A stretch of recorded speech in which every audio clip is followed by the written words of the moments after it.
Olá, pessoal. Na última aula, a gente introduziu o conceito de centro de massa, que é um ponto imaginário, né, determinado pelas propriedades do sistema, cujo, cuja trajetória é determinada simplesmente pelas forças externas que atuam no sistema, né? Então, a definição de centro de massa é essa daqui, certo? Então, a gente tem uma somatória dos vetores posição de cada partícula que compõe o sistema. E a gente, analisando o movimento desse centro de massa, a gente viu que a gente pode escrever uma segunda lei de Newton para o centro de massa, só que a força que aparece aqui é a força resultante externa, ou seja, de todas as forças externas ao sistema, qualquer força interna não entra aqui. Aqui é a massa total do sistema, e essa aceleração justamente desse ponto especial do centro de massa.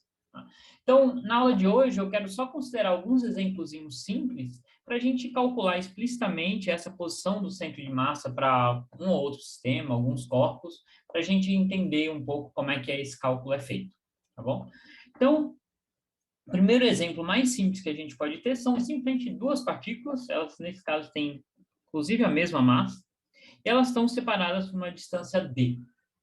E aí eu quero calcular o centro de massa usando a definição do centro de massa, certo? Então, nesse caso, eu tenho duas partículas, então a posição desse centro de massa é dado 1 sobre a massa total do sistema. Como o sistema é composto por duas partículas de massa m, essa massa total vai ser 2m, e eu vou ter a massa da primeira partícula vezes a posição da primeira partícula, mais a massa da segunda partícula vezes a posição da segunda partícula. Então, isso aqui vai me permitir calcular qual é a posição do centro de massa desse sistema. Só que a gente vai querer calcular, para a gente calcular isso, a gente precisa determinar um sistema de coordenadas aqui, certo? Então, né, eu vou escolher esse sistema com uma das partículas na origem, mas eu poderia ter outro sistema.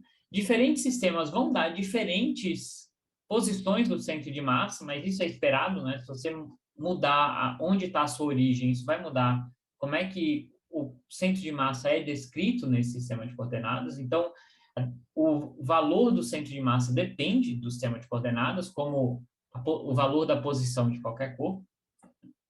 E aí, nessa definição aqui, eu tenho, então, que a posição da primeira massa que está na origem é zero, esse é o vetor posição.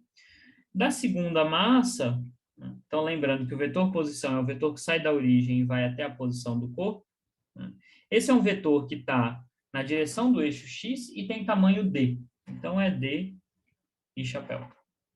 Então, esses são os passos, né? Escrever o vetor posição de cada partícula, obviamente após a definição do sistema de coordenadas, e aí a gente pode agora vir e fazer essa conta aqui, que é uma soma vetorial, né? Uma soma de vetores. Então, eu vou ter aqui 1 sobre 2m, o primeiro termo vai me dar zero, porque esse vetor aqui é zero, e aí sobra simplesmente md na direção i chapéu. Então, as massas se cancelam aqui, e eu tenho simplesmente d sobre 2 na direção i chapéu. Então, que é esse vetor aqui. Tá? Como esperado, né? Se eu tenho duas massas idênticas, o centro de massa vai estar bem no meio entre as duas, certo? Então, de fato, esse é o vetor posição.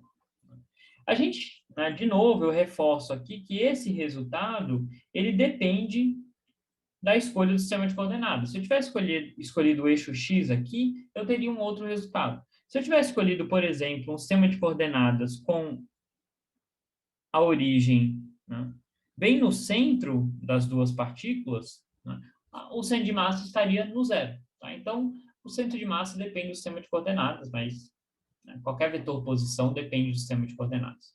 Bom, outra coisa que a gente nota aqui também é que o centro de massa ele está fora das massas, né? Ele não necessariamente coincide com alguma localização do espaço onde tem massa. Tá? Vamos considerar um segundo exemplo, que também é simples, mas um pouquinho mais interessante, né? Que é, a gente já discutiu isso daqui, né? Vamos supor que eu tenho uma pessoa aqui fazendo uma ponte, a gente ainda não sabe calcular, né, o centro de massa para uma distribuição contínua de massa, a gente vai ver isso daqui a pouco, mas eu vou fazer a seguinte aproximação, né? Eu vou assumir que essa distribuição aqui eu posso aproximar ela como se fossem 3 massinhas aqui. Então, sei lá, essa região do espaço teria uma certa concentração de massa, aqui no tronco uma outra e aqui uma outra. Então, é como se eu tivesse 3 massinhas, tá? Com valores diferentes, e eu vou calcular o centro de massa desse sistema. Eu tenho aqui a altura h e a distância L entre essas massas. Tá? E aí, de novo, eu preciso sempre começar definindo um sistema de coordenadas. Então, eu vou definir esse sistema aqui.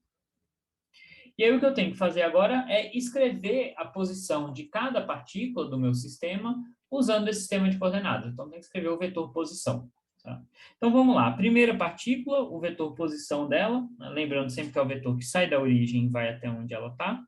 Então, nesse caso, o vetor posição da partícula 1 é menos L sobre 2 e chapéu.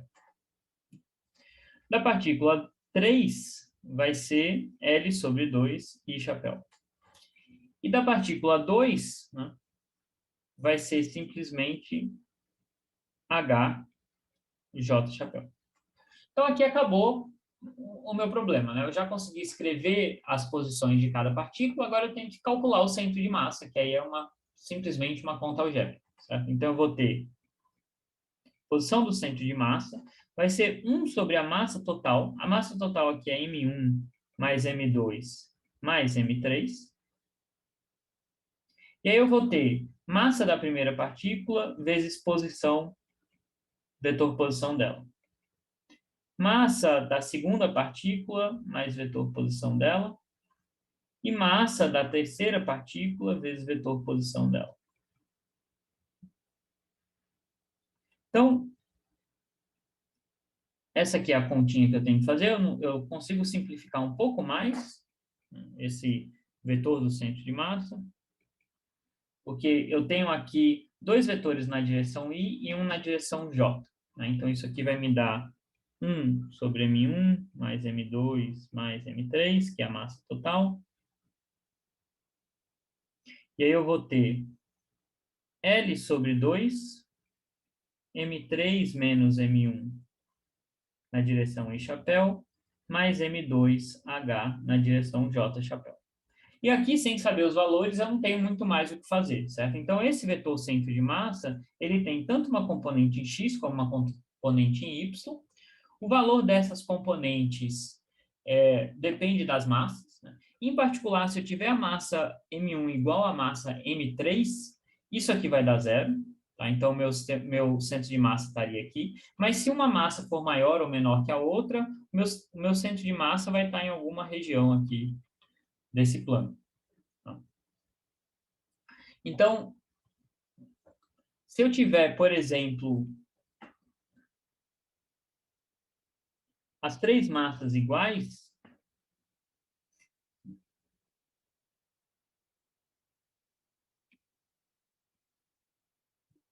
então, se as 3 massas forem iguais, o que acontece?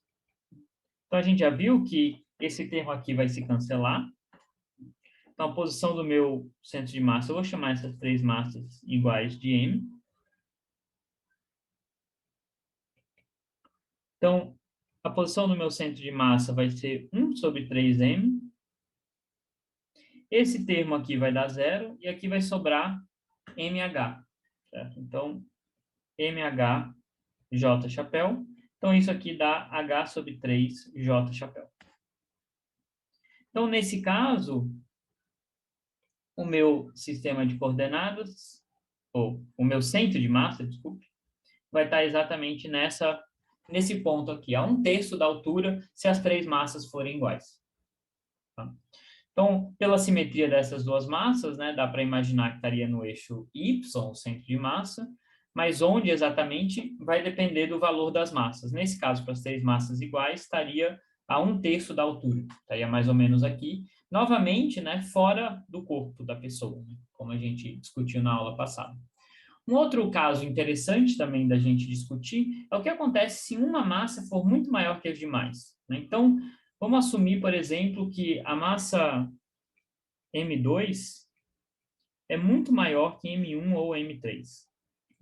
E a gente viu que o centro de massa, né, é aquela soma das posições das partículas com o peso dado pela massa delas.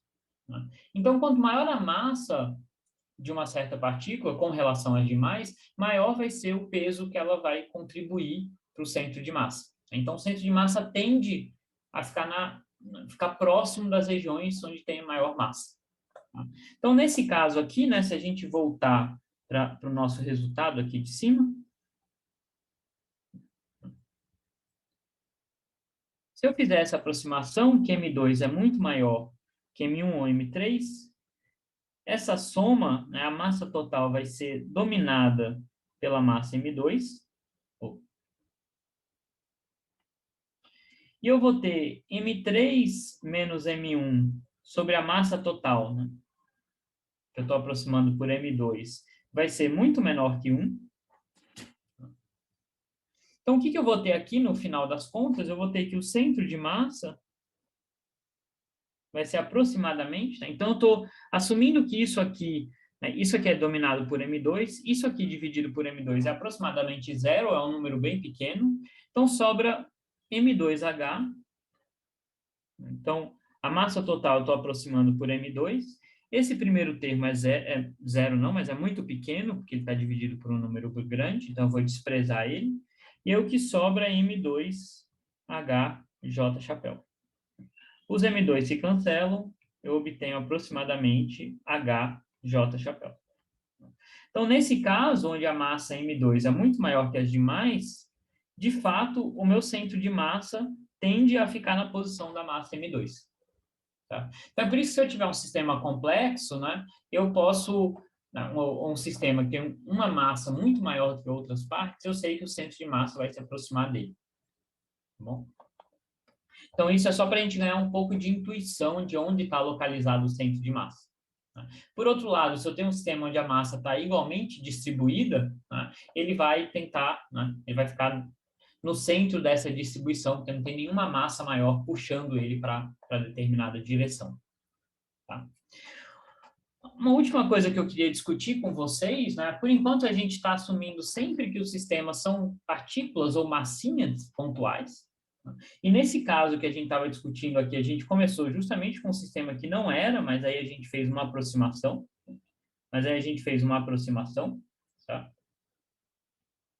Mas se eu quisesse realmente calcular o centro de massa de uma pessoa, que é uma distribuição contínua de massa, né? Ela não é uma massinha aqui, outra ali, outra aqui, tá? Então, nesse caso, a gente consegue sim definir um cálculo para o centro de massa. A maioria dos sistemas são uma distribuição contínua de massa, então a gente teria que calcular isso aqui. Mas vamos ver como é que a gente poderia fazer isso, né? Qual seria a ideia? Então, imagina que eu tenho aqui uma certa distribuição de massa, caracterizada por uma densidade de massa. O que é essa densidade de massa? É massa por volume, certo? Então, está me dizendo em cada ponto do espaço a quantidade de massa que está lá. Se eu tiver um corpo uniforme, essa densidade vai ser um número constante, que vai ser a massa total sobre o volume do corpo. Mas se for um corpo não uniforme, por exemplo, o corpo humano, eu tenho regiões que são mais densas e menos densas. Então, isso é caracterizado por essa densidade aqui. Tá? Então, como é que a gente calcularia o centro de massa nesse caso? Né? Porque a definição nossa do centro de massa, se a gente relembrar, ela é dada em função de uma soma de partículas pontuais, cada uma com massinha MI, que não é o caso aqui. Aqui eu tenho uma distribuição contínua de massa. Certo? Então, como é que eu poderia calcular o centro de massa nesse caso? A ideia é como, né, é relativamente simples, é a mesma ideia que a gente faz em diversas situações, tá? Que é considerar essa distribuição contínua e dividir em pedaços. Tá? Então, vamos primeiro fazer uma aproximação. Eu fiz isso quando a gente discutiu, né, a pessoa num formato de ponte, né, fazendo uma ponte. Mas vamos considerar para um caso genérico, né? Então, imagina que eu tenho uma certa distribuição de massa aqui, e eu vou fazer uma divisão bem simples, né? Vou dividir ela em 4 partes, vamos supor. É uma divisão arbitrária, né? Mas vamos supor que eu divida ela em 4 partes, que só para simplificar tem volumes iguais. Aí, nesse caso, o que eu vou fazer? Eu vou aproximar esse meu corpo por 4 pedaços que têm massas dadas pela massa total nessas 4 partes aqui. Então, eu estou fazendo essa aproximação aqui, tá? Onde eu estou assumindo que a massa dessa partícula pontual aqui equivale à massa de todo esse quadrante. Obviamente, isso é uma aproximação, né? Eu estou trocando uma distribuição contínua por uma massa pontual localizada num ponto aqui, que eu estou escolhendo como centro desse quadrante. Tá? Todas essas são escolhas arbitrárias. Mas aí, agora eu tenho, sim, uma distribuição que a gente chama de discreta, né? Eu tenho 4 massas, e aí eu posso calcular aproximadamente o centro de massa desse corpo como 1 sobre a massa total, M1R1, mais M2R2, mais M3R3, mais M4R4. Teria 4 partes agora para calcular. Só que a massa, né, desse quadrante aqui, né, eu estou assumindo que os 4 quadrantes têm o mesmo volume, que eu vou chamar de ΔV. Tá? Então, a massa do primeiro quadrante vai ser aproximadamente a densidade nesse ponto aqui, vezes o volume. Então, isso é uma aproximação, né? Porque, na verdade, a densidade pode estar mudando aqui dentro, no caso mais geral. Eu estou assumindo que ela é constante, ela tem um valor nesse ponto aqui, para todo esse quadrante. De novo, essa é uma outra aproximação. E a mesma coisa para a massa do segundo quadrante. E para o terceiro e para o quarto. Aí, com todas essas aproximações, o meu centro de massa, a gente pode reescrever ele agora em função da densidade. Então, ele vai ser aproximadamente 1 sobre m. Aqui, em vez da massa, eu vou escrever ρ1 ΔV. Mas o ΔV vai aparecer em todas as massas, porque eu estou assumindo que os volumes são iguais. Então, eu vou colocar ele em evidência. Né? Então, isso aqui vai ser ρ de R1 mais ρ de R2. Ah, faltou um R1 aqui, né? Ρ de R1, R1, mais ρ de R2, R2, e assim por diante. Tudo isso multiplicando o ΔV. Então, até agora, o que a gente fez? A gente pegou essa distribuição contínua, fatiou em 4 partes, assumiu que a densidade é constante em cada uma das partes, e aí substituiu cada uma das partes por uma partícula com a massa total daquele volumezinho. Tá? Obviamente, essa é uma aproximação muito ruim, né? Vai gerar vários erros. Né? O resultado vai ser muito longe do que seria o centro de massa real desse corpo. Mas nos dá uma ideia de como a gente poderia calcular esse centro de massa usando a expressão que a gente já tinha definido antes, né? Como uma somatória de massas vezes posições. O que a gente precisa fazer para melhorar essa aproximação? Eu preciso dividir esse meu corpo em mais pedacinhos.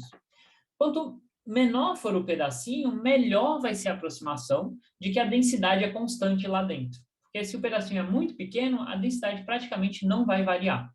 Tá? Então, a ideia é justamente tomar esse limite em que o ΔV é bem pequenininho, ou seja, eu fatio o meu corpo em um número gigantesco de pedaços. Né? No limite em que esse volume vai para zero, o número de pedaços vai para infinito. Né? Então, a ideia é que eu vou estar fatiando em diversos pedacinhos bem pequenos. E aí a minha expressão para o centro de massa vai ser, né, que a gente viu, era 1 sobre a massa total, ρ de R1, mais ρ de R2, e assim por diante, certo? Então, aqui eu teria uma somatória sobre todos os pedacinhos, né? No limite em que... Faltou um ΔV aqui, né? No limite em que esse ΔV vai para zero, esse centro de massa, ele vai virar uma integral de ρr, r, d3v, né? Ou dv. Deixa eu escrever dv como elemento de volume. Então, o que eu tenho aqui? Eu tenho uma integral de volume.